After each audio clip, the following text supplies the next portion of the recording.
Hare Krishna, welcome to my another new study blog.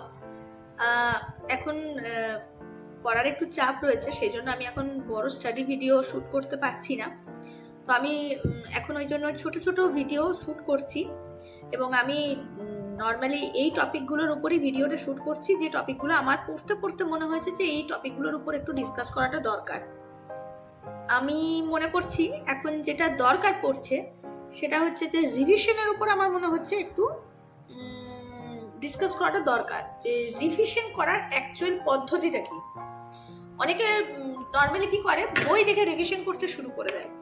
তো সেটা আমি বলবো যে একদমই ভুল একটা কাজ। রিভিশন করা ওটার পদ্ধতি নয়। আর অ্যাকচুয়াল পদ্ধতি হচ্ছে যে তুমি যে নোটসটা বানিয়েছো, ধরো একটা চ্যাপ্টার, যেমন আমি তোমাদেরকে কলেজে থেকে একটা বোঝাচ্ছি, ধরো অ্যান্টি ক্যান্সার চ্যাপ্টারটা তুমি বইয়েতে তো কেডিতে তো প্রচুর বড় চ্যাপ্টার, তো সেটার থেকে তুমি নোটস বানিয়েছো। এবারে তুমি সেই নোটসটাকে ধরে ধরে বারবার রিভিশন করছো, এটা তো কিন্তু তোমার খুব একটা বেশি সেখানে মানে কাজ হবে না। ঠিক আছে, এখানে তোমাকে আমি বলবো যে খাতাটা খুলে রেখে পরপর লাইন বাই পড়ে গেলে কিন্তু তোমার তাৎক্ষণিকভাবে সেটা মনে থাকবে, কিন্তু লং টার্মে কিন্তু সেটা তোমার কখনোই মনে থাকবে না। আর যেটা আমার সাথে হচ্ছে এবং হয়েওছে, তো সেটার থেকে সলিউশন আমি একটা বার করেছি। তো আমার মনে হলো যে তোমাদের সাথেও জিনিসটা একবার শেয়ার করাটা দরকার। সেটা হচ্ছে, ধরো তুমি অ্যান্টি ক্যান্সার চ্যাপ্টারটা পড়ে নিলে, ঠিক আছে, পড়ে নিলে মিনস তুমি তোমার নোটসটা পড়লে। আমি কখনোই এই মুমেন্টে এই সময় এসে আমি কখনোই প্রেফার করছি না যে তুমি বই দেখে পড়ো, ঠিক আছে, প্রচুর সময় চলে যাবে। আর ওই সময়টা নেই আমাদের কাছে, কারণ যে কোনো মুমেন্টে পরীক্ষার ডেট দিতে পারে। তো যারা নোটসগুলো বানিয়েছো, যারা আমার চ্যানেল ফলো করো, তারা তো পড়াশোনার সাথেই যুক্ত আছো। তো ধরো তুমি অ্যান্টি ক্যান্সারের নোটসটা তুমি পড়লে, ঠিক আছে, তারপরে 3-4 ঘন্টা বা তুমি একদিন টোটালি গ্যাপ দিয়ে দাও।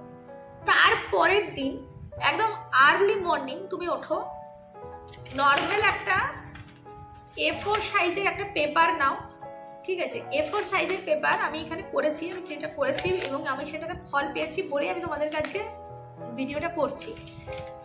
এই পেপারটা নাও, দিয়ে তুমি হেডিং লেখো জাস্ট অ্যান্টি ক্যান্সার ড্রাগ, এবং তোমার যা যা মনে পড়ছে, ওই তুমি যেটা পড়েছো যার যা মনে পড়ছে তুমি ওগুলো লিখতে আরম্ভ করো।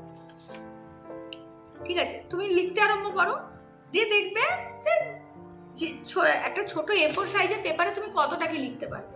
ঠিক আছে, চেষ্টা করবে একটা পেজের মধ্যেই বা ম্যাক্সিমাম 2টো পেজের মধ্যে তুমি এক একটা চ্যাপ্টার ধরিয়ে দিতে পারছো। ঠিক আছে, জাস্ট মেন পয়েন্টগুলো যেগুলো তোমার মনে পড়ছে সেগুলো তুমি লেখো, আর যেগুলো মনে পড়ছে না সেই জায়গাটা ফাঁকা রেখে দাও। তারপরে তুমি লেখার পরে তুমি তোমার নোটসটা খুলে বসে দেখো যে কোন কোন টপিকগুলো আমি কভার করতে পারলাম আর কোন কোন টপিকগুলো আমি কভার করতে পারলামই না, আমার মনেই পড়লো না। ঠিক আছে, তোমাদেরকে যেমন আমি একটা এক্সাম্পল দিচ্ছি, এটা আমি খুব রাফলি বানিয়েছি, মানে ভিডিও করার জন্য তো আমি একদমই বানাইনি, এটা আমি নিজে পড়ার জন্য করেছি। এখানে দেখো আমি anti cancer drug, okay wait, দেখো এখানে অ্যান্টি ক্যান্সার ড্রাগ, ঠিক আছে, আর এখানে হচ্ছে যে পুরোটা আমি যতটা পেরেছি মনে রাখার চেষ্টা করেছি এবং একটা পাতার মধ্যে আমি ধরিয়ে দিয়েছি, এই পাতায় কিছু নেই। ঠিক আছে, এটার রেজাল্টটা কি হচ্ছে আমি তোমাকে বলছি। এই জিনিসটা যখনই আমি দেখতে পাচ্ছি তখনই আমার মনে পড়ছে, ঠিক আছে, এটা করার ফলে। আর দেখলাম যে এটা লেখার ফল যে আমার জিনিসটা কিন্তু অনেকদিন অবধি মনে থাকছে। এবারে বাকিদের ক্ষেত্রে আমি বলতে পারছি না, আমার ক্ষেত্রে মনে হলো যে জিনিসটা একটু শেয়ার করাটা দরকার। আমি যেহেতু একটা সোশ্যাল মিডিয়াতে আছি, আমি একটা স্টাডি চ্যানেলের সাথে যুক্ত আছি এবং আমার মানে রিসেন্টলি সাবস্ক্রাইবার একটু বেড়েছে, তো সেটার জন্য আমার মনে হলো যে একটু আমাকে যারা সাবস্ক্রাইব করছে তাদেরকে একটু গাইড করাটা দরকার। তো দ্যাটস ওয়াই আমি এই ভিডিওটা বানাচ্ছি। আর এখন এই রিসেন্টলি পড়ার এতটা চাপ আছে, আমি আমার হয়তো যে স্টাডি ভিডিওগুলো যেগুলো আগে বানাতাম সেগুলো অতটা হয়তো বানাতে পারবো না, কিন্তু আমি চেষ্টা করছি টাইম বের করে কোনো রকম ভাবে বানানোর। আর না হলে এরকম ছোট ছোট টিপস রিলেটেড আমি ছোট ছোট ভিডিও কিন্তু আমি বানাতে থাকবো। যখন যেটা আমার মনে হবে যে এই জিনিসটা একটু ডিসকাস করা দরকার আছে, তখন সেই জিনিসটা আমি ডিসকাস করে দেবো। ওকে, দেখা হবে পরের একটা নতুন ভিডিওতে। চলো বাই।